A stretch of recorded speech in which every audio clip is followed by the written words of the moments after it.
Penanganan pasca kecelakaan pesawat ATR 42500 jadi fokus perhatian kami berikutnya, Saudara. Pangdam 14 Hasanuddin Maijen Bangunawoko menyatakan korban pesawat ATR 42500 yang pertama kali ditemukan kemungkinan tiba di Makassar malam ini meski proses evakuasi sempat terkendala medan yang berat dan kondisi cuaca.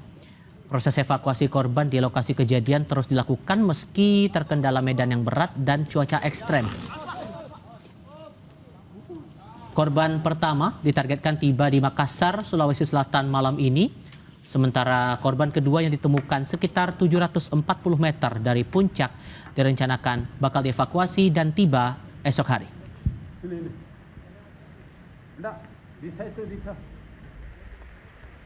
Yang hari ini alhamdulillah bagus, bisa dikomunikasikan semua sehingga informasi hari ini yang kemungkinan kita akan bisa mengevakuasi ke Posko Aju satu jenazah itu juga dari kendali komunikasi kita. Tim SAR gabungan terus berupaya mengevakuasi korban kecelakaan pesawat ATR 42500 di kawasan Gunung Bulu Saraung, Kabupaten Pangkep, Sulawesi Selatan. Medan pegunungan yang terjal serta kondisi cuaca yang berubah-ubah menyulitkan evakuasi jenazah korban.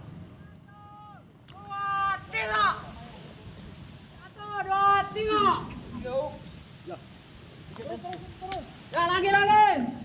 1, 2, 3. Tim SAR gabungan bersama TNI Angkatan Darat bergerak penuh kehati-hatian mengevakuasi korban pesawat di Gunung Bulu Saraung.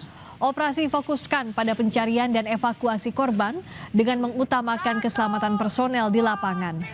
Hingga saat ini, Saudara, tim SAR gabungan telah menemukan 2 korban di sekitar lokasi badan dan ekor pesawat. Proses evakuasi dilakukan melalui jalur darat dengan teknik mountaineering mengingat keterbatasan akses udara akibat angin kencang dan kabut tebal di kawasan puncak Bulu Saraung.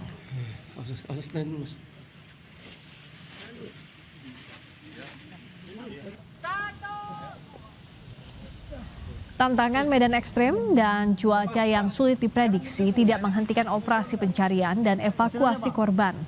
Operasi evakuasi akan terus dilaksanakan hingga seluruh korban berhasil dievakuasi sesuai prosedur dan perkembangan situasi di lapangan. TNI Angkatan Darat turut serta dalam menjalankan tugas kemanusiaan pencarian korban kecelakaan pesawat ATR 42500. Proses evakuasi.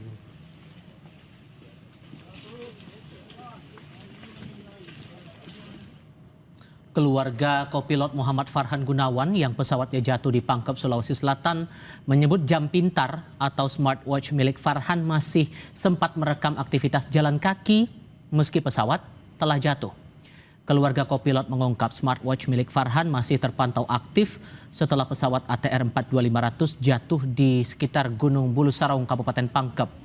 Perangkat elektronik itu bahkan terpantau merekam adanya pergerakan langkah kaki sebanyak 13.647 langkah. Data pergerakan itu terpantau dari ponsel Farhan yang terhubung dengan smartwatch miliknya. Informasi ini disampaikan oleh pihak keluarga Fitri Candedes Hasibuan pada Senin kemarin usai menerima informasi dari adiknya Dian Mulyana Hasibuan yang merupakan kekasih dari Farhan Gunawan. Terus HP-nya sekarang udah dipegang sama adik saya. Nah, HP dia itu terhubung ke smartwatch-nya.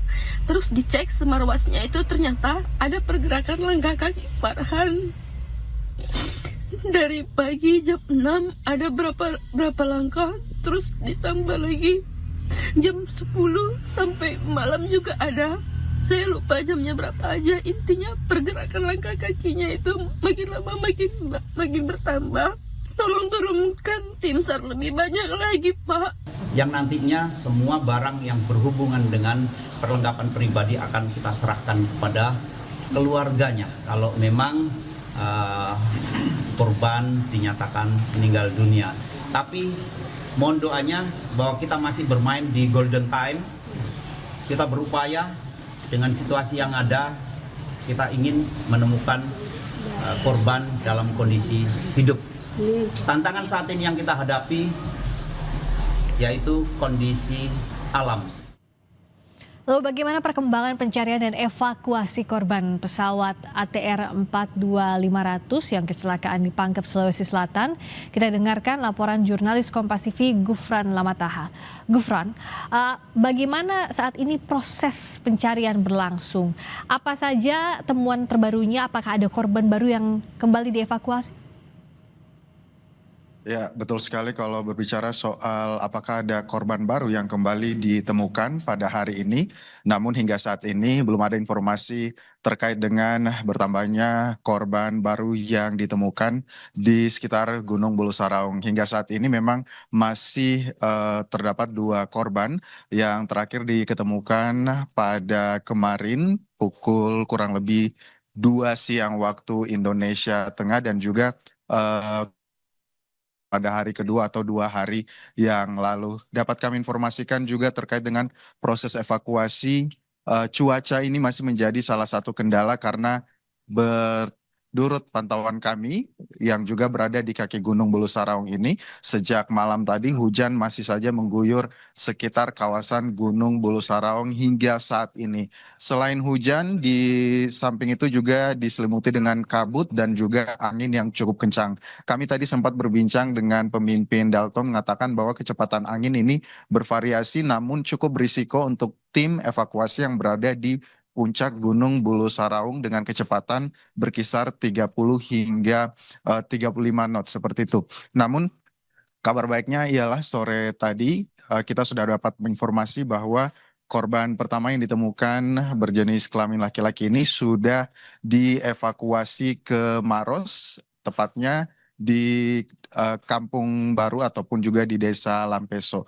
Walaupun sudah berada di lereng bawah di Kabupaten Maros seperti itu ya, namun ini masih jauh lagi untuk menuju ke perkampungan warga ataupun juga jalan setapak. Karena memang proses evakuasi cuaca ini cukup menghambat pergerakan tim yang berada di puncak Bulu Saraung. Tadi juga mereka juga menetapkan proses ataupun juga progres evakuasi untuk melakukan tim ataupun juga jenazah yang pertama ini. Setelah turun dari lereng, itu langsung kemudian disambut dengan tim kedua yang melanjutkan estafet jenazah menuju area persawahan Kampung Lampeso dengan waktu tempuh ini kurang lebih 20 jam perjalanan sejak kemarin. Terus kemudian juga dari situ nanti akan bertukar lagi dengan tim yang ketiga untuk melanjutkan estafet seperti itu ya di Desa Lampeso ini menuju ke Kampung Baru melalui jalan setapak dengan jalur yang bervariasi dengan berkisar 15 km dengan melewati medan bervariasi, diantaranya itu adalah punggungan atau bukit dan juga sungai-sungai kecil. Kemudian nanti rencananya sore ataupun juga malam hari ini akan dilanjutkan lagi dengan berjalan kaki kurang lebih 5 km untuk mencapai jalan poros Kecamatan Cendrana dan kemudian akan dilakukan evakuasi ke Bayangkara Makassar untuk diserahkan ke pihak DVI. Untuk proses saat ini dapat diprediksi bahwa tim ini sudah memasuki di tim ketiga yang sedang menuju ke jalan utama di Jalan Poros Kecamatan Cendrana. Tapi kita juga masih akan menunggu bagaimana perkembangan karena memang berdasarkan informasi dari pemimpin Dalton ini juga masih bergantung kepada cuaca. Untuk selengkapnya mari kita sama-sama simak video ataupun juga kutipan wawancara kami bersama dengan Kasops 14 Hasanuddin, Kolonel Infanteri Dodi Trio Hadi. Berikut ini. Posisi saat ini sudah di Kampung Lampuse, yaitu kampung yang terdekat dari kaki gunung. Namun untuk menuju dari pinggir jalan raya, itu masih harus ditempuh kurang lebih 8 jam jalan kaki. Sehingga ini pas tim sedang berupaya, ada tim dukungan untuk membantu mendekat ke lokasi.